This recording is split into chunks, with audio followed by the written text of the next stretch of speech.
Itinanggi ng isang TNT insider na si Poy Eram ang sumira sa dingding ng dugout ng MOA Arena at magbabayad nito. Hindi naman kinumpirma ni Coach Tim kung maglalaro si Justin sa Game 4 ng Finals versus TNT. At si Coach Chot Reyes naniniwalang kayang bumalik ng Barangay Ginebra kahit hindi maglaro si Brownlee. Tutukan po natin ang lahat ng yan, pero bago yan, pakisubscribe, like and share na lang muna para pareho tayong updated.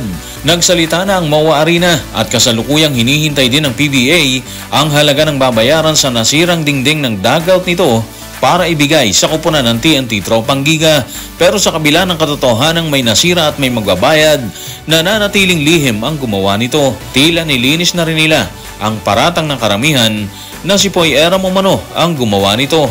Narito ang report. Tutukan natin si Anonymous sa report ni Homer Sison sa Spain. Hindi ako sure pero parang hindi siguro si Poy. Walang nakakaalam Hindi na napag-usapan yon after the game. Well, para sa akin, karapatan talaga ng team or ng sino man na hindi na ipaalam sa iba yung totoong gumawa nun. Kahit kasi yung MOA Arena, parang hindi rin naman sila interesado na malaman kung sino yung sumira doon. Lalo na kung wala namang problema sa bayaran, diba? So para sa akin, tama lang talaga na wag nang ipaalam yun. Unang-una kasi, sa estado natin ngayon dito sa social media, sigurado ibabas lang ng karamihan ng totoong salarin doon.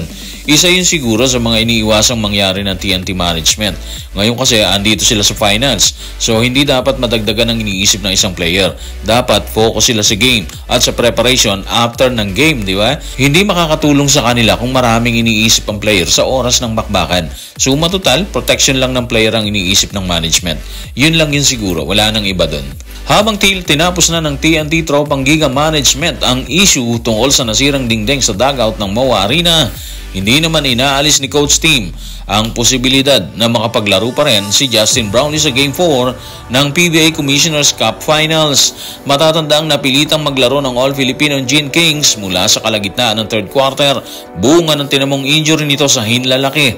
At para kay Coach Tim, hindi pa pinal kung wala si Justin or maglalaro sa Game 4. Narito ang report. Tutukan natin ang sinabi ni Coach Tim sa report ni Roman Suras ng ABS-CBN News. Hindi pa rin sigurado kung maglalaro si Justin sa Game 4 pero hindi pa naman sa tuluyang inaalis. Okay, so yun yung pahayag ni Coach Tim tungkol sa lagay ni Justin Brownlee. Hindi pa sigurado kung maglalaro pero hindi naman nila inaalis ang posibilidad na maglaro pa rin si Justin Brownlee. Ibig sabihin bahala na, di ba? Depende sa magiging lagay ng hinlalaki ni Brownlee sa aktual na bakbakan. Iniisip siguro nila na baka pwede na or baka okay ang pakiramdam niya sa oras ng laban. So posibleng ipasok pa rin nila, di ba? Hanggang sa ngayon, wala pa rin ibang pahayag tungkol sa isyong yan. Pero ang take natin kasi dito is ayaw nilang bigyan ng magandang metahe ang TNT sa Game 4. Kung sasabihin kasi nila na hindi talaga pwedeng maglaro si Brownlee, agad-agad mag-a-adjust ang TNT sa All-Filipino na isasabak ni Coach Tim. Kung sasabihin naman nila na maglalaro si Justin, agad-agad din maghahanda ang TNT ng isang game plan na kasama si Brownlee. Yun lang ang take natin dito. Saywar, parang ganun lang yun. Mind game sabi nga nila, di ba? Kung tila hindi sigurado na maglalaro si Brownlee, naniniwala naman si Coach Chot Reyes na mabigat pa rin ang laban ng TNT sa Barangay Ginebra sakaling hindi nga ito maglaro sa Game 4. Ayon sa kanya, may ibang kakamada sa grupo ng Gene Kings para mapunan ang pagkawala ng kanilang import. Patunay yung nangyari sa Game 3 kung saan nahirapan ang kanyang mga bata. Narito ang report. Tutukan natin si Coach Chot sa report ni Olmin Leyva ng Philstar. Hindi namin alam pero kahit wala siya, nakita nyo naman kung gaano kalakas, gaano katindi ang team na yan. Kaya kung wala si Justin, may ibang kakamada dyan.